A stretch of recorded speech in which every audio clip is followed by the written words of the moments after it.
10. Slovenský vládny špeciál. Airbus A319, ktorý používa Robert Fico. Lietadlo kúpil štát za 42 miliónov eur od švajčiarskych aerolíniek Comlux. Vyrobili ho v roku 2005, lietať začalo po prestavbe o rok neskôr a vždy plnilo len úlohy luxusného aerotaxi. Je to skrátená verzia A320 s minimálnymi zmenami. Pôvodne patrilo rodinnej kuvajskej firme Mohamed Abdul Mohsin Al-Kharafi & Sons, ktorá podniká predovšetkým v stavebníctve a v cestovnom ruchu. Po rodine Charafiovcov zostalo v interiéri orientálne čalúnenie, na ktorom bude teraz sedávať premiér Robert Fico. Do interiéru pridali viacero prvkov so slovenským znakom. Veľká väčšina je však pôvodná. Je tam prezidentská kajuta, priestor pre sprevádzajúcu delegáciu, priestor pre novinárov, v prípade potreby sa môže lietadlo v časti zmeniť na evakuačnú časť, kedy sa zdvojnásobí jeho kapacita. Alebo sa použije medicínska paluba, ktorá predstavuje 5 medicínskych lôžok pre stredne a ťažko ranených pacientov. Na palube je aj sprcha a niekoľko televíznych obrazoviek. Dolet lietadla je vyše 9000 km, takže zvládne bez medzipristátia aj transatlantické lety. Nezabudni dať odber, aby si nezmeškal nové videá. 9. Trump Force One. Donald Trump je človek, ktorý je považovaný za niekoho, kto si vyberá len to najlepšie. To platí aj pre jeho dopravné prostriedky. Trump Force One je súkromný Boeing 757-200. Neoddeliteľná súčasť jeho prezidentskej kampane a obchodných ciest. Lietadlo má dva turboventilátorové motory Rolls-Royce RB 2.1.1 a je nakonfigurované tak, aby pojalo 43 osôb. V roku 2021 prešlo kompletnou renováciou a odvtedy je interiér plný luxusných prvkov, ako sú zlaté akcenty, mramorové povrchy a sedadlá z najkvalitnejšej kože. Lietadlo má aj pohodlnú spálňu a priestrannú kúpeľňu so sprchou. Vďaka svojim rozmerom umožňuje Boeing 757 Trumpovi pohodlne cestovať po celom svete. Výber tohto modelu namiesto menších prúdových lietadiel vyplýval z viacerých dôvodov. Poprvé, Boeing 757 je rýchlejší, čo skracuje čas cestovania. Po druhé, má impozantný dolet, ktorý mu umožňuje prekonať až 7000 km bez medzipristátia. Zaujímavosťou je, že Trumpovo lietadlo niektorí nazývajú vzdušným bielym domom, najmä v kontexte volebných kampaní, kde slúži ako mobilné veliteľské centrum. 8. Limuzína Vladimíra Putina. Aurus Senat. Aurus Senat je vozidlo vyvinuté ruskou značkou Aurus Motors, špeciálne navrhnuté pre potreby ruského prezidenta a jeho najbližšej ochrany. Tento automobil je naozaj kvalitný a spĺňa svetové štandardy, povedal Vladimír Putin na otvorení výrobnej linky. Táto luxusná limuzína, vyvinutá v Moskve firmou NAMI, je poháňaná 4,4 litrovým motorom V8, ktorý dokáže pasažierov poriadne zatlačiť do sedadiel. Auto malo byť ruským exportným artiklom určeným pre trochu chudobnejších milionárov. Limuzína je vybavená pancierovaním, ktoré chráni pred streľbou aj výbuchmi. Prvýkrát bol Aurus Senat verejne predstavený pri ďalšom nástupe Vladimíra Putina do úradu v roku 2018. V roku 2024 Putin daroval jeden takýto automobil severokorejskému vodcovi Kim Jong-unovi. 7. Lietadlo Vladimíra Putina Ilyushin Il 96-300 PEU. Od štandardnej osobnej verzie Il-16, ktorá sa od roku 2014 nepoužíva ani v ruských aerolíniách, sa ruský Air Force One odlišuje externe takmer iba dodatočnými antenami.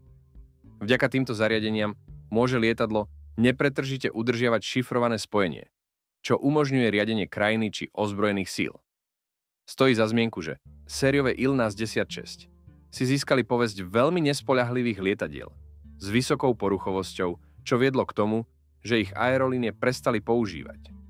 Tieto stroje dnes využívajú iba Kuba a Rusko na prepravu VIP osôb. Celkovo 5 rôznych lietadiel plnilo úlohu lietajúceho Kremľa v priebehu rokov, hoci dnes sú pravdepodobne funkčné iba 4. Hovorí sa, že keď je prezident pripravený na cestu, všetky 4 lietadlá sú natankované a pripravené na vzlet. Pričom Putin si náhodne vyberie jedno, ktorým poletí. Ako sa dá očakávať, lietadlo bolo značne upravené aby umožnilo prezidentovi prácu, komunikáciu a ochranu na palube. Podrobnosti sú prísne tajné, no správy naznačujú, že na palube sú systémy protivzdušnej obrany a dokonca akýsi druh záchrannej kapsuly. 6. Limuzíny sovietských hodnostárov. V časoch Sovietskeho zväzu boli limuzíny značky ZIL symbolom statusu a moci. Každý model týchto masívnych vozidiel bol vyrobený pre sovietských hodnostárov. Vyznačoval sa impozantnými rozmermi, výkonným motorom a pancierovaním. ZIL 114, uvedený do prevádzky v roku 1967, bol vybavený 7-litrovým motorom V8, ktorý mu dodával výnimočnú silu na tú dobu. Táto limuzína, dlhá vyše 6 metrov, vynikala priestranným interiérom a elegantným vyhotovením. Ďalšia generácia ZIL 414, 75, predstavená v roku 1985, sa stala klasickým symbolom vládnej moci v časoch konca ZSSR a používala sa aj po jeho rozpade. Bola jedným z najdlhšie vyrábaných modelov ZILu a zostala v prevádzke v niektorých krajinách bývalého východného bloku až do roku 2010, keď ju postupne nahradili novšie, pokročilejšie limuzíny. 5. Mercedes-Benz 77K Grosser Offener Tourenwagen.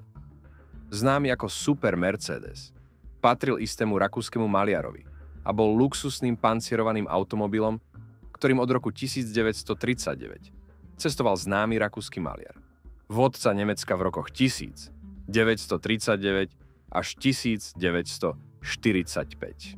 Tento automobil bol určený výlučne pre najvyšších predstaviteľov. Vyznačoval sa impozantným vzhľadom a výkonným motorom. Bol vybavený 7,7 litrovým motorom s výkonom, ktorý bol na tú dobu výnimočný a mal robustné pancierovanie na ochranu cestujúcich v nebezpečných situáciách. Otvorená karoséria typu Tourenwagen umožňovala viditeľnosť cestujúcich, čo z neho robilo častý dopravný prostriedok na prehliadkach a verejných vystúpeniach. Maliar často používal tento model na pozdravovanie nadšencov svojej umenia. Jeho Mercedes sa dostal do Francúzska, kde ho našli a zabavili americké jednotky. V roku 1946 sa dostal do súkromných rúk obyvateľa Belgicka. V roku 1949 ho ako pamiatku kúpil americký tabakový magnát a odovzdal ho asociácii veteránov, kde ho, ironicky, spočiatku používali na patriotické prehliadky. Neskôr ho odložili do stodoly. Zberatelia kúpili kabriolet za $50,000 a ďalších $50,000 investovali do jeho opravy. Odborníci odhadujú súčasnú hodnotu auta na niekoľko až desiatky miliónov dolárov. 4. Toyota Century cisára Japonska. Toyota Century je luxusný osobný automobil vyrábaný japonskou spoločnosťou Toyota od roku 1967. Ide o vlajkovú loď koncernu. Na pohon sa používali benzínové motory V8 v prvej generácii a V12 od druhej generácie. Prvá generácia sa vyrábala v rokoch 1967 až 1997. Druhá v rokoch 1997 až 2017. A od roku 2017 sa vyrába tretia generácia. Nový japonský cisár Naruhito formálne vyhlásil svoj nástup na trón a prisľúbil plniť úlohu symbolu štátu zapísanú v ústave 22. októbra 2019. Spolu s nástupom cisára na trón boli uvedené do prevádzky aj spomínané Toyota Century 3. generácie. 3. Vozidla Saddáma Husajna. Bývalý iracký diktátor Saddam Husajn bol známy svojou záľubou v luxusných a nápadných vozidlách. Jeho zbierka aut zahŕňala nielen veľmi drahé exkluzívne modely, ale aj vzácne, špeciálne upravené verzie, vyrobené priamo pre neho. Jedným z najunikátnejších aut v jeho zbierke bol pozlatený Aston Martin Lagonda. Tento automobil bol špeciálne pozlatený pre Husajna. Zlatá Lagonda bola krátko v jeho vlastníctve, neskôr sa dostala do rúk obchodníka so zbraňami a potom na štvrť storočia zmizla. Nečakane sa auto znovu objavilo okolo roku 2021 a momentálne je pravdepodobne v Nemecku. V Husajnovej zbierke bolo aj Ferrari F40, jedno z najrýchlejších a najkultovejších aut 80. rokov. Husajnovo F40 bolo dlho považované za stratené, no po rokoch ho našli v Iraku. 2. lietadlo saudského princa Al-Walida bin Talala. Tento menej známy saudský princ je majiteľom luxusného Boeingu 744, ktorý bol doslova prerobený na lietajúci palác. Lietadlo, kúpené v roku 2005, predtým slúžilo v aerolíniách Air China a po kúpe prešlo komplexnou modernizáciou. V Boeingu sa nachádza priestranná jedáleň pre 14 osôb, pričom všetky prvky sú pokryté zlatom. Cestujúci majú k dispozícii exkluzívnu VIP zónu na hornom poschodí a priestor na hranie hier a sledovanie filmov. Podľa správ má lietadlo 2 výťahy, niekoľko hosťovských izieb, konferenčné miestnosti, wellness centrum zo spa a modlitebňu. Hodnota stroja sa odhaduje na približne $450 miliónov. Srdcom lietadla je trón vyrobený zo skutočného zlata. V auguste 2023 princ požičal svoje súkromné lietadlo futbalistovi Neymarovi, aby ho prepravil po podpise kontraktu so saudským klubom. 7 000 aut sultana Bruneja. Hassan al-Bolkiah, sultán Bruneja, je známy svojou záľubou v luxuse, čo najlepšie odráža jeho impozantná zbierka aut, ktorá kedysi zahrňala približne 7 000 vozidiel. Zbierka obsahovala jedny z najdrahších a najvzácnejších aut na svete. V sultánových garážach boli napríklad pozlátené Ferrari, Bentley, Rolls-Royce. Hodnota celej zbierky sa odhadovala na miliardy dolárov.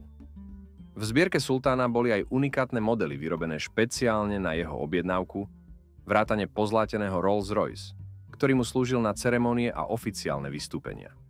Bolkiah vlastnil aj mnoho verzií vozidiel vyrobených v limitovaných edíciách a modely vytvorené výlučne na jeho osobné želanie, čo robilo túto zbierku ešte výnimočnejšou. Dynamický rozrast zbierky sultána Bruneja však zastavil ázijský finančný krízis, po ktorom prestali do zbierky pribúdať unikátne auta na špeciálne objednávky. Ďakujem za sledovanie a ak sa ti video páčilo, nezabudni dať odber a like.